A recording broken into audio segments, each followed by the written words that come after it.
ఒక పక్క 4% ముస్లిం రిజర్వేషన్లను రద్దు చేస్తామని శపథం చేస్తున్న పార్టీతో ఈయన జతకడతాడు.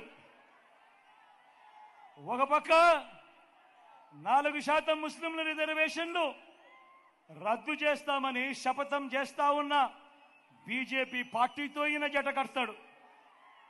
మరోపక్క మైనారిటీల ఓట్ల కోసం మైనారిటీలను మోసం చేసేందుకు ఈ చంద్రబాబు డ్రామాలు మొదలెట్టాడు. దొంగ ప్రేమ నటిస్తూ ఒకవైపు దొంగ ప్రేమ నటిస్తూనే మరోవైపున ఎన్డీఏలోనే కొనసాగుతాను అని అంటాడు.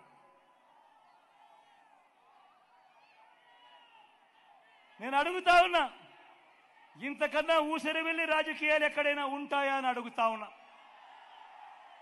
నేను ఈరోజు ధైర్యంగా చెప్తా ఉన్నా, 600 అయినా కానీ 106 అయినా కూడా 4% రిజర్వేషన్లు మైనారిటీలకు ఉండి తీరాల్సిందే అని మీ బిడ్డ ఈరోజు తలెత్తుకొని చెప్తా ఉన్నాడు.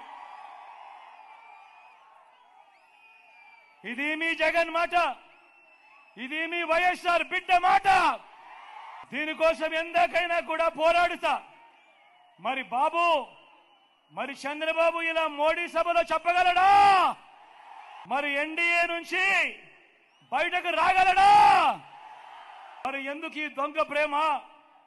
ఒకవైపు ఎన్డీఏలోనే కొనసాగుతూ మరోవైపున వాళ్ళు 4% రిజర్వేషన్లకు వ్యతిరేకంగా ఉన్నా